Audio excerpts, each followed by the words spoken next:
ഈ വർക്ക് ഞാൻ തീർത്തിട്ടുണ്ട്. ഇതിൻ്റെ ഒരു ചെറിയൊരു ഞാൻ പ്രിൻ്റ് ഔട്ട് എടുത്തായിരുന്നു. എന്താ പറയേണ്ടത്, ഞാൻ അതിൽ ഒരു കാര്യം പറയാം.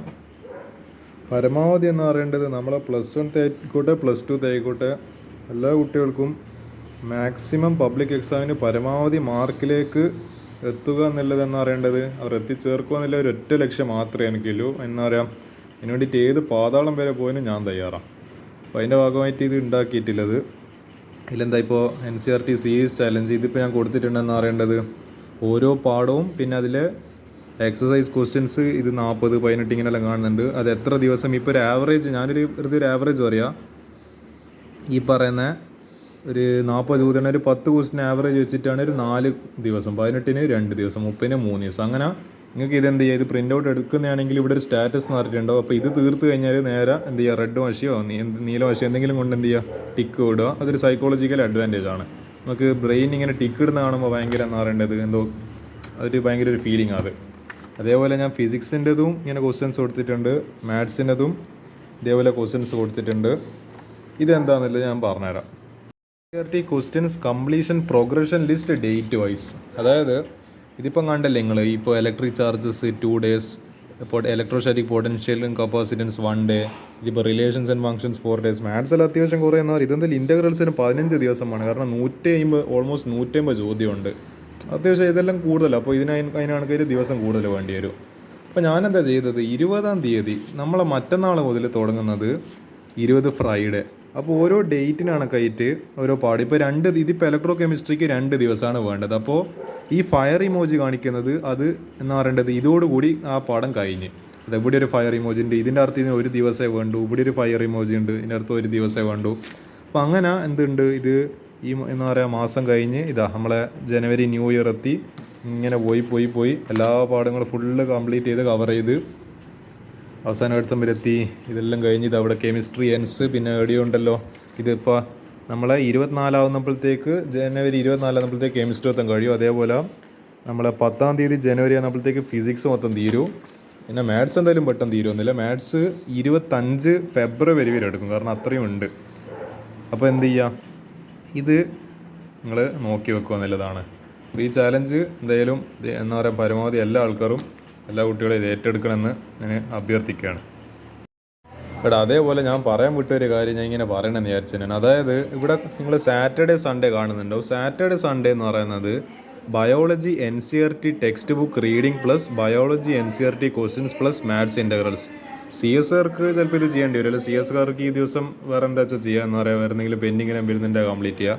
ബയോളജിക്കാർ എന്ത് ചെയ്യണോ, ഈ സാറ്റർഡേയും സൺഡേ നിർബന്ധമായിട്ട് ബയോളജി ടെക്സ്റ്റ് ബുക്ക് വായിക്കുകയും വേണോ, അതിലായിട്ട് ക്വസ്റ്റ്യൻസും ചെയ്യണോ. പിന്നെ മാത്സത്തെ ഇൻ്റഗ്രൽസിന്, കാരണം ഇൻ്റഗ്രൽസിന് വേറെ എന്താ പറയുക 15 സൈനായിട്ട് മാറ്റി വെക്കാനൊന്നും എന്ന് പറയേണ്ട ഇതിലിപ്പം വേറെ എന്താ പറയുക രക്ഷയില്ല. അപ്പോൾ എന്താ ചെയ്യുക, സാറ്റർഡേയും എല്ലാ സാറ്റർഡേയും സൺഡേയും ബയോളജിത്തെ NCERT ടെക്സ്റ്റ് ബുക്ക് റീഡിങ്ങും ബയോളജിയിൽ NCERT ക്വസ്റ്റ്യൻസും അതേപോലെ മാത്സത്തെ ഇൻ്റഗ്രൽസിൻ്റെ ചോദ്യങ്ങളും കൂടി ചെയ്യുക. പരമാവധി എന്താ പറയുക ലീവിലെ ദിവസങ്ങളാകുന്നതുകൊണ്ട് പരമാവധി സമയം കിട്ടുമല്ലോ. അപ്പോൾ മാത്സത്തെ ഇൻ്റഗ്രൽസിനാണ് ഈ ഒരു ടൈം ഉപയോഗിക്കേണ്ടത്. അതേപോലെ ബയോളജി വായിക്കാനും എല്ലാ സാറ്റർഡേ സൺഡേയും ഇപ്പോൾ ഇങ്ങനെയാണുള്ളത്. ഇതിപ്പോൾ ബയോളജി ഇത് സാറ്റർഡേ സൺഡേ ഇവിടെ പോയി സാറ്റർഡേ സൺഡേ. അപ്പോൾ അങ്ങനെയല്ലത് biology NCERT text book okay എല്ലാം എന്ന് പറയേണ്ടത്. അപ്പോൾ അങ്ങനെ അത് സാറ്റർഡേ സൺഡേ അതിന് വേണ്ടിയിട്ട് ഉപയോഗിക്കുക. ഓക്കെ, അപ്പോൾ നമ്മൾ +2-കാർക്ക് വേണ്ടിയിട്ട് പറയുന്നത് നമ്മൾ NCERT സീരീസ് ചാലഞ്ചിൻ്റെ ഡീറ്റെയിൽസ് ഞാൻ പറഞ്ഞിട്ടുണ്ട്. അതിൻ്റെ ഒരു സ്ട്രാറ്റജി കൂടി എങ്കിൽ ഞാൻ പറഞ്ഞുതരാം. നിങ്ങൾ എന്തെല്ലാം ചെയ്യേണ്ടത്, എന്തെല്ലാം ഇതിൽ ചെയ്യാതിരിക്കേണ്ടത്. ഒന്നാമത്തെ കാര്യം ഞാൻ പറഞ്ഞ പോലെ ഒന്നിക്കൽ അരിഹന്തിൻ്റെ ആ ഒരു സൊല്യൂഷൻസ് ബുക്ക് നിങ്ങളെ കയ്യിൽ വേണം ഇത് ചെയ്യേണ്ടെങ്കിൽ. അല്ലെങ്കിൽ എന്താ നമ്മളെ ഇതിൻ്റെ PDF സൊല്യൂഷന് ഏതിൽ അവൈലബിളാണ്. നമ്മളെ ഇപ്പോൾ ഒരു പാഠത്തിൻ്റെ ഇപ്പോൾ ഇൻവേഴ്സ് ട്രിഗ്നോമെട്രിക് എന്താണ് അതിൻ്റെ സൊല്യൂഷൻ എന്ന് പറഞ്ഞാൽ അടിച്ചു കഴിഞ്ഞാൽ അതിൻ്റെ PDF നമുക്ക് ഫ്രീ ആയിട്ട് തന്നെ ഡൗൺലോഡ് ചെയ്യാൻ പറ്റും. ഈ രണ്ടിൽ ഏതെങ്കിലും ഒരു കാര്യമാണോ. ഇതിൻ്റെ സ്ട്രാറ്റജീനെ പറ്റി പറയുകയാണെങ്കിൽ നമ്മൾ പരമാവധി ഷെഡ്യൂൾ പോലെ തന്നെ ഇപ്പോൾ നാളെ തുടങ്ങുന്ന ഷെഡ്യൂളിൽ നാളെ ഇപ്പോൾ ഇലക്ട്രോ കെമിസ്ട്രി വെച്ചിട്ടാണ് തുടങ്ങുന്നത്.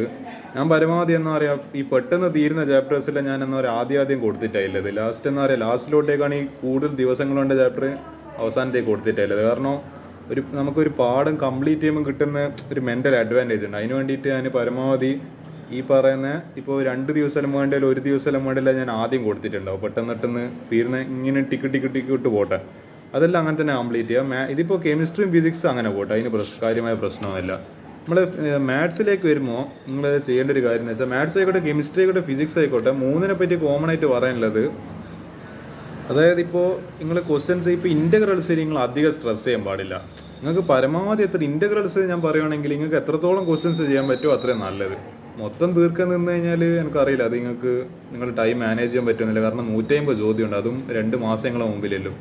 നിങ്ങൾ പരമാവധി നിങ്ങൾക്ക് ഇൻ്റഗ്രൽസ് നിങ്ങൾക്ക് ചെയ്യാൻ പറ്റുന്നത്ര ചെയ്യാമെന്ന് മാത്രമേ ഞാൻ പറയുന്നില്ല. ഫുള്ള് തീർക്കണമെന്നും ഞാൻ പറയുന്നില്ല, കാരണം അത്രമാത്രമേ വേരിയേഷൻസ് ഉണ്ടായി. ആ സമയം കൊണ്ട് എന്ത് ചെയ്യുക, നിങ്ങൾക്ക് ബാക്കി പെട്ടെന്ന് തീർക്കാൻ പറ്റുന്ന ഇൻവേഴ്സ് ട്രിഗ്നോമെട്രിയിലാകെ എനിക്കൊന്ന് എത്ര ദിവസമാണ് വേണ്ടത്, ആകെ 1 ദിവസമൊക്കെ അല്ലേ 4 ദിവസമാണല്ലേ. മാട്രിസസ് ഡെറ്റർമിനൻറ്റ് 3 ദിവസം. അപ്പോൾ അങ്ങനെ എന്ത് ചെയ്യുക, പെട്ടെന്ന് തീർക്കുന്ന എല്ലാം ചെയ്ത് തീർക്കുക. അതേപോലെ ഈ ഫിസിക്സ് കെമിസ്ട്രി മാത്സിലല്ല ഈ ചെയ്യുന്ന സമയത്ത് നിങ്ങൾക്ക് ഇപ്പോൾ ഏതെങ്കിലും ക്വസ്റ്റ്യന് ഭയങ്കര ലെവൽ കൂടി തോന്നും, ഭയങ്കര അഡ്വാൻസ് പോലെ തോന്നുകയാണെങ്കിൽ അത് സ്കിപ്പ് അടിച്ചാൽ അതൊന്നും നോക്കണ്ടായില്ല. അത് മിക്കവാറും എക്സാമിന് എന്തായാലും വരാൻ പോകില്ല. ഇത്ര ടഫായിട്ട് നമുക്കിപ്പോൾ ഒരു എൻട്രൻസ് ലെവലിൽ നോളജ് വേണ്ട ചില ടൈപ്പ് ചോദ്യമുണ്ട്. ഞാനിപ്പോൾ അതിൽ എല്ലാ ക്വസ്റ്റ്യൻ ചെയ്യുന്നുണ്ട്, എനിക്ക് ചെയ്യാൻ പറ്റുന്നുണ്ട്, കാരണം ഞാൻ എൻട്രൻസിന് വേണ്ടി പഠിക്കുവാണ്. നിങ്ങൾക്ക് ചിലപ്പോൾ board of exam point of view അത്ര ആവശ്യം ഉണ്ടാവില്ല. അത് അത്രയും ലെവൽ കൂടിയ ചോദ്യമൊന്നും ചിലപ്പോൾ എക്സാമിനൊന്നും ചോദിക്കുന്നില്ല. അത് എന്ത് ചെയ്യുക, നിങ്ങൾ ആലോചിച്ചിട്ട് എന്താ പറയുക, നിങ്ങൾക്ക് വളരെ എന്താ പറയുക ചെയ്യാനെന്ന് എങ്ങനെ തുടങ്ങണം എന്നറിയില്ല. ഇപ്പോൾ സൊല്യൂഷൻ നോക്കിയിട്ട് പോലും ഒന്നും ചെയ്യാൻ മനസ്സിലാകുന്നില്ല, എന്ത് ചെയ്യുക, ക്വസ്റ്റ്യൻ നേരെ സ്കിപ്പ് അടിക്കുക, വേറെ ഒന്നും ചെയ്യേണ്ട ആവശ്യമില്ല. അതിങ്ങനെ അയ്യോ അത് ചെയ്തില്ല എന്ന് വിചാരിച്ചിട്ട് അടുത്തതിലേക്ക് നീങ്ങാണ്ടിരിക്കൊന്നും വേണ്ട. നേരെ എന്ത് ചെയ്യുക, വല്ലാണ്ട് ടഫാന്ന് തോന്നുകയാണെങ്കിൽ if it is too much tough skip ചെയ്യുക, അടുത്ത ചോദ്യത്തിലേക്ക് കടക്കുക. പിന്നെ മാത്സിൻ്റെ വേറൊരു പ്രത്യേകത ഞാൻ പറഞ്ഞുതരാം. നമ്മൾ ഒരേ ടൈപ്പിലുള്ള കുറേ ക്വസ്റ്റ്യൻസ് ഉണ്ടാവും. അപ്പോൾ എന്ത് ചെയ്യുക, നിങ്ങൾ ഒരു ടൈപ്പിലെ ക്വസ്റ്റ്യന് 1 2 എക്സാമ്പിൾ ചെയ്യുക, പിന്നെ അടുത്ത വെറൈറ്റിയിലേക്ക് എടുക്കുക. അല്ലാണ്ട് ഒരു 10 ചോദ്യം ഇപ്പം സിസ്റ്റം ഓഫ് ഈക്വേഷൻസിന് ഉണ്ടെങ്കിൽ നിങ്ങൾ 10 ചെയ്യുന്ന കഴിഞ്ഞാൽ അതിനെക്കൊണ്ട് യൂസ് ഇല്ലല്ലോ പ്രത്യേകിച്ചിട്ട്. ഒരു 2-3 ക്വസ്റ്റ്യൻ ചെയ്യുക, അടുത്ത ടോപ്പിക്കിലേക്ക് വരിക. അങ്ങനെ നമ്മൾ സ്മാർട്ടായിട്ട് ചിന്തിച്ചാലേ ഇത് സംഭവം തീരും. അല്ലാണ്ട് ഞാനിത് കൊടുത്തത് അതിന് മൊത്തം ഓർഡറാണ് കൊടുത്തിരിക്കുന്നത്. പക്ഷേ നിങ്ങൾ എന്ത് ചെയ്യണം, സ്മാർട്ടായിട്ട് അവിടെ കളിക്കണം. എന്നാ പറയേണ്ടത്, ഏതെങ്കിലും ഒരു ക്വസ്റ്റ്യൻ കുറേ എന്താ പറയുക ഒരേപോലത്തെ പാറ്റേൺ കാണുന്നുണ്ട്, എന്ത് ചെയ്യുക, ഒരു 2-3 എക്സാമ്പിൾ അതിൻ്റെ ക്വസ്റ്റ്യൻ ചെയ്യുക, അടുത്തതിലേക്ക് നേരെ അടുത്ത പാറ്റേണിലേക്ക് വിട്ടുകൊടുക്കുക. അല്ലാണ്ട് ഒരേ ടൈപ്പ് തന്നെ ചെയ്ത് എന്താ പറയുക അവസാനം ഈ തലയും മുണ്ണാക്കായിപ്പോൾ പിന്നെ അടുത്ത് ചെയ്യാൻ തോന്നില്ല. അപ്പോൾ ഇതൊക്കെയാണ് കോമൺ ആയിട്ട് ഇതിനെപ്പറ്റി ഈ സ്ട്രാറ്റജി എന്ന് പറയുന്നത്. അപ്പോൾ എന്ത് ചെയ്യുക, ഞാൻ പറഞ്ഞ കാര്യങ്ങളാലേക്ക് ഒന്ന് നമ്മളെ സൊല്യൂഷന് ഏതെങ്കിലുമൊക്കെ വേണം. എന്നാ പറയുക ഒന്നിക്കല്ല ബുക്ക് വേണോ എടുക്കുക, ഇതുപോലത്തെ എന്തെങ്കിലും ഒരു ബുക്കാറ്റം വേണോ, അല്ലെങ്കിൽ നമ്മളെ ഗൂഗിളിൽ ഡൗൺലോഡ് ചെയ്യാൻ പറ്റും എന്ന് പറയേണ്ടത്. അത് നിങ്ങൾ ചെയ്യേണ്ട കാര്യമാണ്. നല്ല നാളെ മുതൽ നിങ്ങൾക്ക് ചാലഞ്ച് തുടങ്ങാൻ പറ്റൂ.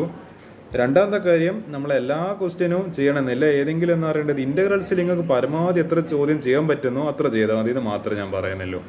ബാക്കി എന്ന് പറയേണ്ടത് ഇപ്പോൾ ഡിഫറൻഷ്യൽ ഇക്വേഷൻ ആയിക്കോട്ടെ, ആപ്ലിക്കേഷൻ ഡെറിവേറ്റീവ്, ഇതൊക്കെ കുറച്ചും കൂടി ടഫ് ചോദ്യങ്ങൾ വരുന്നൊരു പാടാണ്.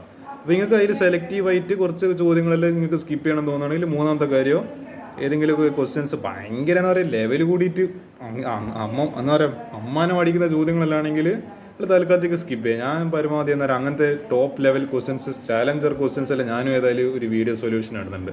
അപ്പോൾ വേണ്ടി നിങ്ങൾക്ക് അത് മാത്രം കണ്ടാൽ മതി. നിങ്ങളെ ക്വസ്റ്റ്യൻ ചെയ്യണമെന്നില്ല. അത്രയും എന്താ പറയുക ടഫായിട്ട് തോന്നുന്നുണ്ടെങ്കിൽ അത് സ്കിപ്പ് അടിക്കുക, എന്നിട്ട് അടുത്ത ചോദ്യത്തിലേക്ക് വന്നത്. നാലാമത്തെ കാര്യം, മാത്സിലൊക്കെ എന്താണ് ഒരേ ടൈപ്പിലെ ക്വസ്റ്റ്യൻ റിപ്പീറ്റ് ചെയ്യുന്നുണ്ടെങ്കിൽ എന്ത് ചെയ്യുക, ഒരു 2-3 ചോദ്യം ചെയ്യുക, അടുത്തതിലേക്ക് കടക്കുക, അടുത്ത പാറ്റേണിലേക്ക് കടക്കുക. അല്ലാണ്ട് അതിൽ തന്നെ ഇങ്ങനെ കറങ്ങി തിരിഞ്ഞ് പറഞ്ഞ് കളിച്ചു കഴിഞ്ഞാൽ നിങ്ങളെ സമയം പോകുന്നല്ലാണ്ട് വേറൊന്നും സംഭവിക്കാൻ പോകുന്നില്ല.